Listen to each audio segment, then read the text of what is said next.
Bismillahirrahmanirrahim.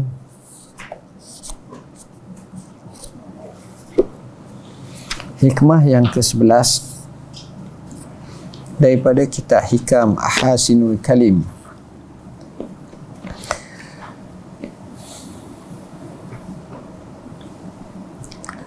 Qala al-musannifu rahimahullahu ta'ala wa nafa'ana wa bikum amin.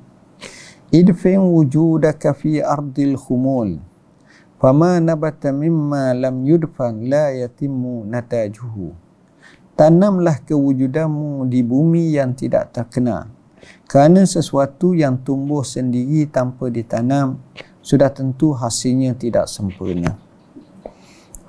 Tuan-tuan dan puan-puan yang dirahmati Allah, saya kadang-kadang pernah tanya, baru ni saya tanya sahabat kita yang duk pelihara ikan.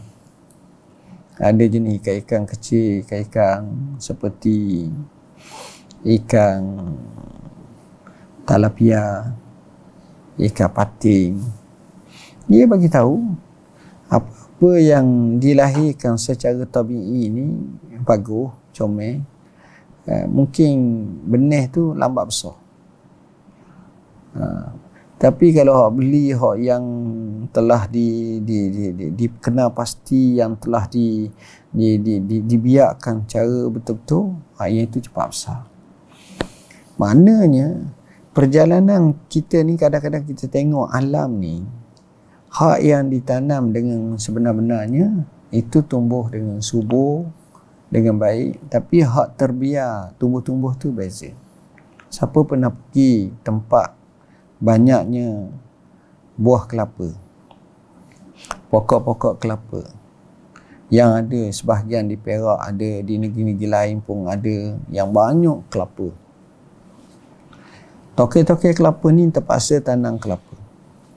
Dia nak tanam kelapa tu, dia ambil benih kelapa. Benih kelapa tu dia tanam. Dia tanam mungkin dalam 2 kaki tanah yang dia gali. Selepas daripada dia tanam 2 kaki, barulah dia kambuh betul-betul, dibaja, disiram. Begitu juga dibuat umpamanya sedikit kandang. Takut-takut binatang-binatang mari makan pokok-pokok yang masih kecil, daun-daun yang masih kecil ini. Dia tanam. Bila dia tanam seperti itu, kita nampak selepas 5-6 bulan, setahun, mula naik. Ada yang telah naik 3 kaki, 2 kaki setengah, kerana cukup baja, cukup salirang, cantik. Sampailah umur dia 5-6 tahun, jenis nyo lah. Yang nyo jenis mudah, yang ringan, yang ni, ataupun nyo style lama ke, dia besar, dia berbuah, ada yang lebat, ada yang ni. Ghaliknya pokok-pokok ini dia boleh tinggi sampai 100 kaki atau lebih. Dan pokok-pokok ini dia boleh hidup mungkin 25-30 tahun atau lebih. Dan pokok ini dalam bentuk selamat sebab walaupun tinggi batangnya, tapi oleh kerana di bawah itu ditanam sampai 2 kaki dan mengakari di atasnya pula dengan banir-banir dia yang kecil-kecil itu, menyebabkan pokok ini telah mengakar dan memegang tanah begitu kuat, kukuh. Jadi adanya hujan ribut, adanya beberapa angin kuat, dia tidak boleh merosakkan pokok tersebut. Mungkin adalah 1, 2, 1 per 1000, 1 per 500 pokok yang tumbang, tapi walhasilnya kira berjaya pokok tersebut. Boleh besar, boleh tua, sama seperti dengan orang yang tukang tanam tu, sama-sama tua akhirnya. Artinya pokok ini kukuh, pokok ini kenapa ditanam dengan sebaik mungkin. Tapi kadang-kadang bila kita pergi ke setengah-tengah pantai, kalau kita pergi contohnya di pantai timur, kita pergi, kita tengok di setengah pantai yang tidak ramai pelancong, tapi kita tengok banyak pokok-pokoknya, pokok-pokok kelapa yang berada di tepi pantai. Pokok-pokok yang berada di tepi pantai ini adalah di mana buah-buah nyo dan buah-buah kelapa ini telah terhanyut, yang akhirnya mendarat di akar-akar sesuatu atau di pasir-pasir yang terbenam. Kemudian dia mula tumbuh. Bila dia tumbuh, akhirnya dia besar. Dan pada masa itu kita selalu tengok satu pokok kadang-kadang dia tak naik straight, tapi dia condong. Kadang-kadang daripada ujung tu dengan air laut tu hanya 10 kaki je, 5 kaki sahaja. Dia tak betul, dia bengkok. Kadang-kadang kita tengok dia dipanah petik. Kadang-kadang kita tengok ada yang telah terbalik. Kadang-kadang kita tengok ada yang telah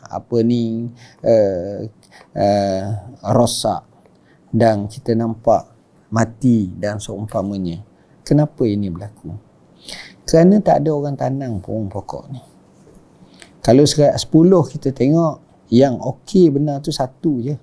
Yang lain semuanya dalam keadaan tidak sempurna tumbuhannya. Sebab apa? Sebab tidak ada bentuk tanaman, tapi sekadar terlekat dan terletak dan mengakari tanah pada atas saja. Bila dah dia besar, dia mudah tumbang, dia mudah utuh. Maka itulah keadaan manusia. Manusia ini sebenarnya apabila tidak ditanam pada peringkat awal lagi dengan betul-betul, maka kalau dia tumbuh, maka dia besar, dia tidak akan berjaya. Saya beri contoh ini sebagai satu misalan tentang pokok-pokok kayu tadi. Tapi kalau kita tengok yang lebih besar lagi sebagai contoh, kalau kita tengok orang, seorang yang hidupnya dalam keadaan tidak diberi ilmu dengan secukupnya, dengan sebaiknya, maka dia pun membesar, dia pun hidup, dan dia mungkin satu masa dia terkenal, satu masa mungkin dia hebat, dia naik betul-betul. Tapi oleh kerana dengan tidak adanya ilmu dan tidak adanya sentiasa nasihat dan mauizah baik, dia mungkin naik, dia mungkin terkenal, tapi dalam masa sekejap atau beberapa ketika dia jatuh dan dia tumbang. Bila dia tumbang, dia tak dapat lagi nak kembali, nak ke depan lagi. Tengok, ini berlaku banyak sekali depan mata kita. Tetapi orang yang sentiasa dipasak oleh ibu bapanya, oleh guru-gurunya, wahai anakku, jaga akhlak, jangan sombong, jangan angkuh, jangan takabur, warak, hormat orang, sentiasa diberi nasihat, sentiasa diberi nasihat. Dia naik pun, dia akan jadi sempurna, dia akan jadi kukuh, dia akan jadi kuat. Walaupun dimomok-momok pun, akhirnya dia terus mekar, dia terus berjaya. Kenapa? Kerana pasaknya daripada awal lagi baik.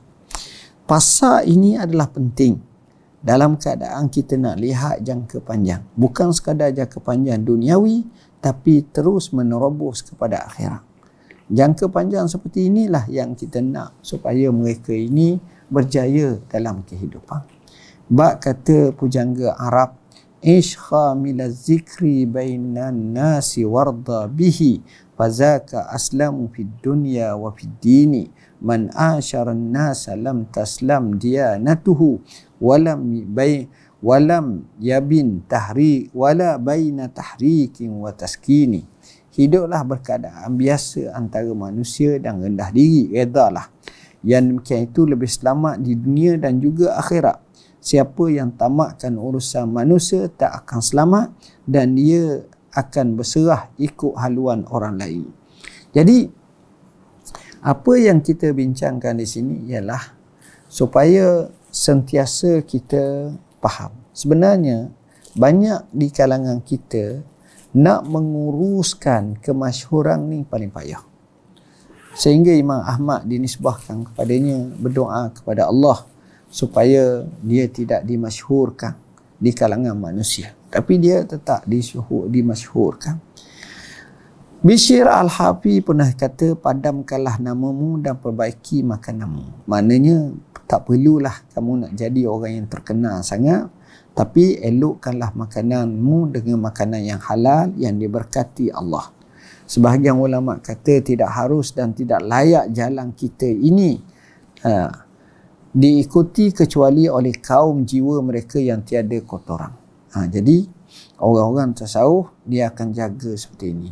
Sebab mereka ini kadang-kadang mungkin penampilannya biasa. Sebab kita ni tuan-tuan, pertandingan orang antara kita sama kita ni macam-macam. Peringkat orang biasa dia akan bertanding dari segi kacak, dari segi comel, cantik, dari segi lawa. Itu satu. Peringkat kedua mungkin dia bertanding dari segi gagah, dari segi kuat, dari segi apa-apalah. Ini dua. Peringkat ketiga mungkin dia bertanding dari segi harta. Hak ni kaya, hak ni hebat, hak ni lagi kaya, hak ni lagi banyak. Mungkin dia bertanding dari segi pangkat jawatan. Hak ni pangkat besar, hak ni lagi besar, hak ni hebat. Tapi semuanya itu dalam bentuk satu hal. Tapi hakikat sebenarnya, batin manusia akan mengukur seseorang lebih kepada dalaman. Dalaman inilah yang membabitkan masalah akhlak, masalah batin. Jadi kita sendiri, kita akan rasa orang ni baik, orang ni lebih baik, orang ni sangat baik, orang ni amat baik. Sebab bukan sekadar pertandingan yang lapis biasa seperti lapis taat pada Tuhan, tapi lapis yang lebih hebat lagi, kita akan merasakan kehebatan orang tu berdasarkan rasaan khasyatullah, takut kepada Allah, berdasarkan kepada akhlak yang tinggi, yang sifat dan hatinya yang luar biasa. Itu hebat. Saya selalu beri contoh dan saya ulangi contoh yang mudah. Contohnya sebagai contoh. Ini untuk beri satu gambaran. Kalau dalam sebuah masjid, sebuah kampung ada masjid. Di masjid ni biasanya ada kaki-kaki tegar yang pergi masjid. Kaki-kaki tegar ni tak ramai. Masjid ni dia ada hak datang setahun sekali, ada hak datang sebulan sekali, ada hak datang seminggu sekali Jumaat saja, ada hak datang 2-3 hari sekali, ada yang datang sekali sehari.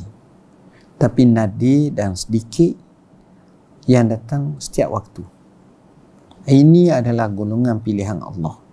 Saya ulangi, ini adalah golongan pilihan Allah. Jarang kita boleh jadikan dan tempatkan kita sebagaimana kita nak datang setiap waktu.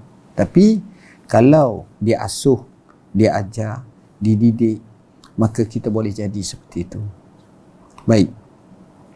Dalam masjid ni biasanya tutup imam, jawatan kuasa masjid yang rajin, Tok Bila, dia akan kenal regular jemaah-jemaah tegar masjid ni.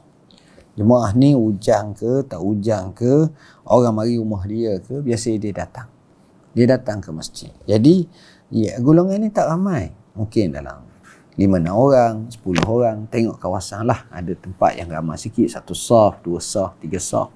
Ini orang yang tegar. Dalam banyak-banyak ini, mungkin adalah 4-5 orang yang hebat. Saya contoh. Yang pertama, kalau dia datang masjid, dia selalu baca Quran. Dan dia mungkin dalam 2 minggu sekali, dia akan khatam Quran baca. Jadi orang terkenal dia ni, orang tahu dia ni, kalau Pak Mak ke, kaki baca Quran lah dia ni.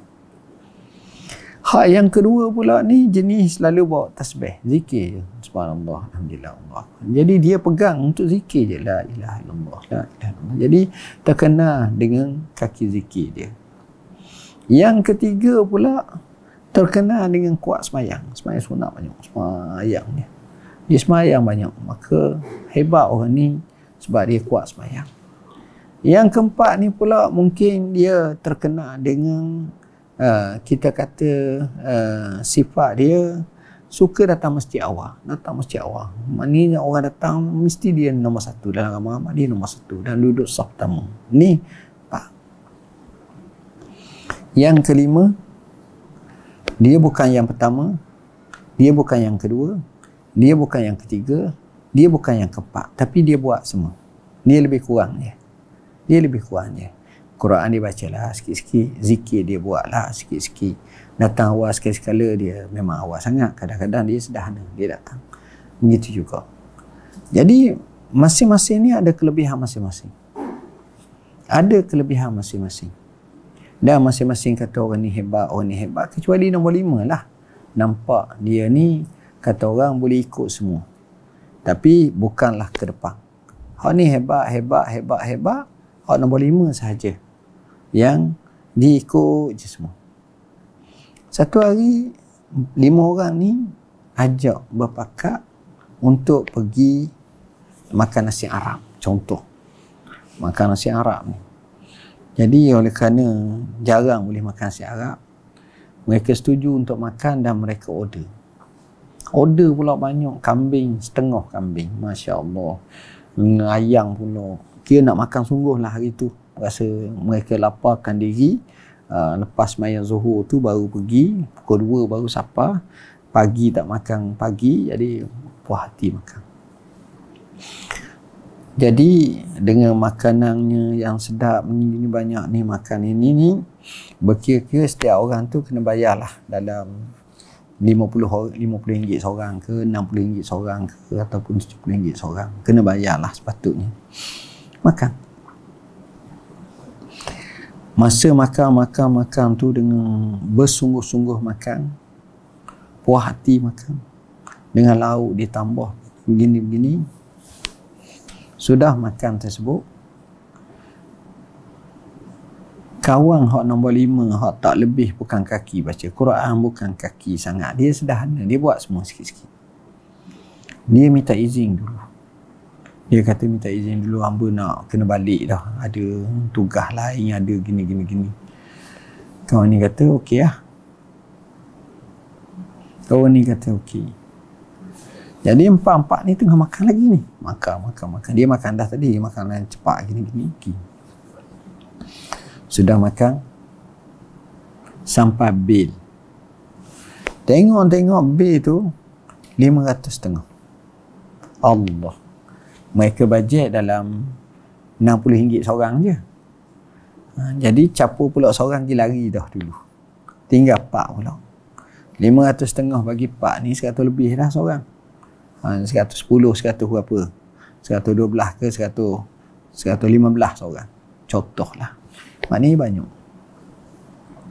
Hati masing-masing akan kata, kawan ni memang tak patut sibuk-sibuk pun. Dah lah duit dah tinggal. Pakai lari bodoh je. Pakai wak senyap gitu je. Dalam hati ni nak kutuk. Hak ni kutuk.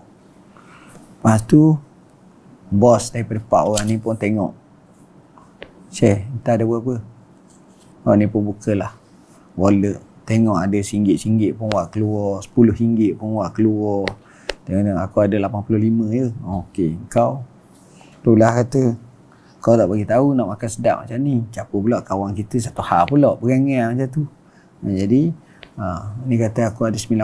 Okey, alhamdulillah. Ni pula aku mujurlah ada 100 setengah. Ni pula kata setakat 100. Masih lagi tak cukup RM50, RM60. Allah kata macam mana ni dalam hati ni semua bengkak dah dengan kawan hak pergi tu.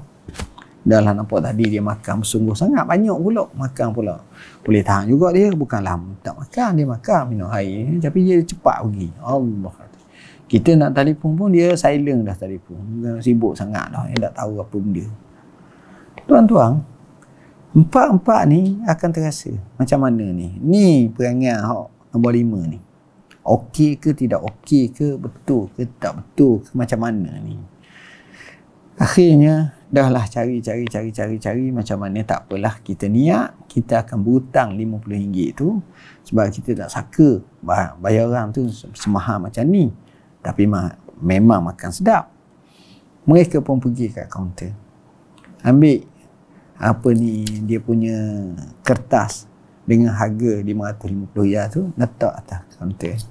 Tokek nak bayar. Meja mana?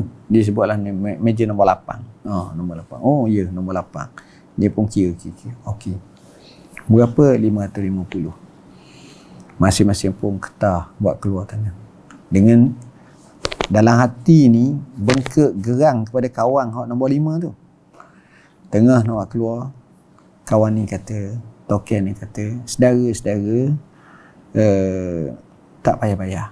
Kenapa pula? Kawan awak telah bayar dah tadi. Dan ni pula dia bagi pula kepada awak setiap seorang ni sebuku-sebuku walik ke bini masing-masing.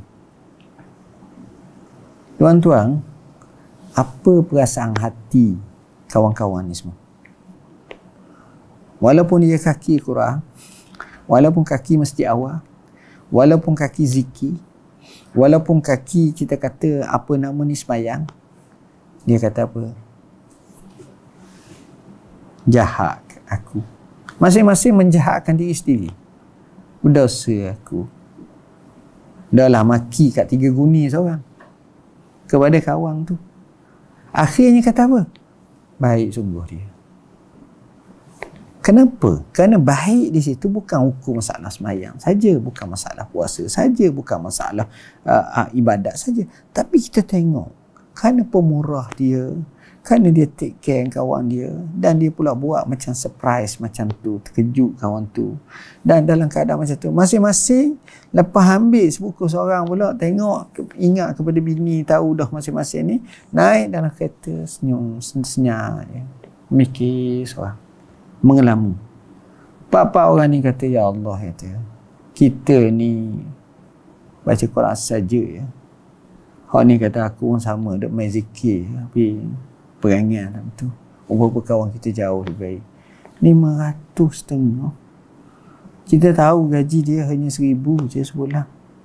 Tapi 500 setengah dia sanggup bayar kat kita gini. Kau ni kata aku, Allah, kata gini. Masing-masing pakai malu. Kenapa? Kerana di situ saya nak gambarkan ukuran sebenarnya sampai pada satu tahap dia bukan macam ni dah lagi.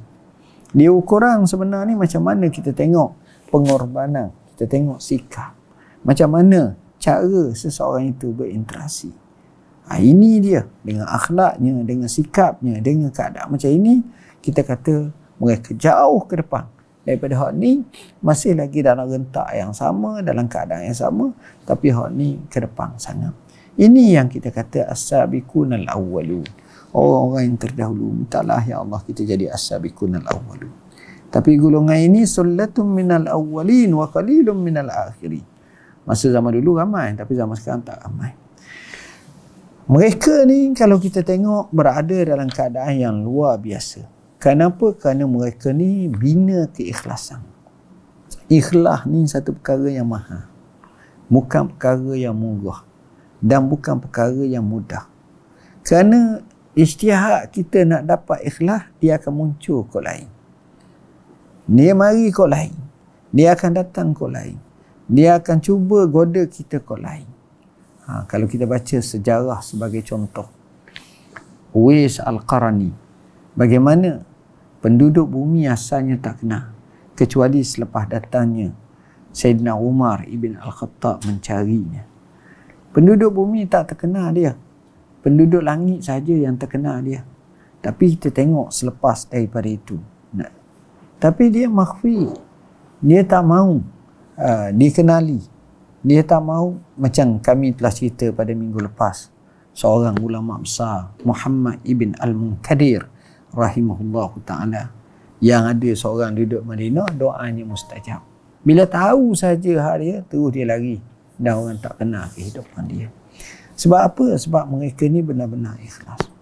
Jadi perkara-perkara seperti ini, kalau kita tengok, dia merupakan satu kaedah umum yang mana mendiri rekang resam agama, mengangkat menaranya dan menegakkan kalimahnya, ini biasanya kita sebut kaedah fiqh. Tetapi bila kita bincang masalah tasawuf, dia kerana muamalat antara hamba dengan Tuhannya. Ini keadaan lain. Dia akan fikir dengan sebaiknya macam mana nak ke depan, macam mana nak keikhlasan, dan dia selalu duk fikir macam mana. Kenapa? Cuba fikir, kenapa Nabi cakap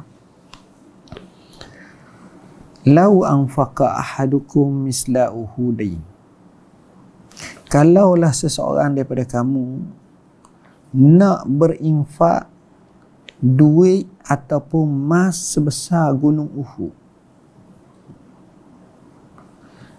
maka kamu tak boleh lawang lagi dengan apa yang disedekahkan oleh sahabat kami, walaupun secupok ataupun setengah cupok. Secupok beras ke, gandum ke, makanan ke, atau setengah cupok. Kenapa? Macam mana kita nak kata satu gunung Uhud dengan emas dengan secupok gandum lebih hebat secupok gandum? Benar. Kerana kita tak tengok pada masa zahir. Zahir memang hak ni banyak. Tapi dari segi sebenarnya banyak perkara yang kita tengok. Pertama, keikhlasan yang ni. Ini ni secupok ni sebab dia ada secupok. Artinya kalau dia ada banyak lagi dia boleh buat. Tapi yang ini ni mungkin bukan dia ada segunung, dia ada 400 gunung. Ambil segunung. Contoh. Dan mungkin kerana yang lain. Jadi yang ini ni dek kerana Allah. Maka itulah sahabat-sahabat Nabi kedudukan. Dan dia menjadi pembuka lembaran sejarah. Kita pernah baca sejarah seorang sahabat Nabi. Dia tak ada duit. Tak ada harta. Miskin sangat. Amat miskin. Bila Nabi lancarkan untuk infak fi sabilillah, dia tak ada benda nak infak. Menangis dia. Macam mana aku nak infak ni? Menangis. Dia duduk rumah dia mikir, menangis. Dia tak dapat nak tu. Menangis jadi. Macam mana ni? Akhir sekali, sebelum dia tertidur, dia kata, Ya Allah, jika sekiranya ada orang kata ke aku gini, orang dosa pada aku ni, aku maafkan dan aku halalkan, aku jadikanlah sedekah. Itu saja. Pagi esok selepas main subuh, Nabi SAW kata, siapa yang sedekah banyak sangat semalam? Sahabat ni kata, tak ada. Akhirnya Nabi sebut nama sahabat yang ni. Kau banyak sedekah semalam. Kerana apa? Dia pun ceritalah hakikat. Maknanya, mereka cari ruang-ruang untuk sedekah. Sebab itu Nabi SAW sebut sedekah ni luas. InsyaAllah kita akan bincang dalam hadis 40. Masalah sedekah ni, cakap baik pun sedekah, amal ma'ruf pun sedekah, nahi mungkar pun sedekah, kalimah subhanallah, alhamdulillah pun sedekah, dan banyak lagi sedekah. Jadi di situ kita faham keadaan sahabat-sahabat Rasulullah sallallahu alaihi wasallam berkenaan dengan hakikat sedekah ini. Jadi mereka akan cuba buat yang seterbaiknya untuk mendapat pahala di sisi Allah Subhanahu wa taala. Wallahu a'lam.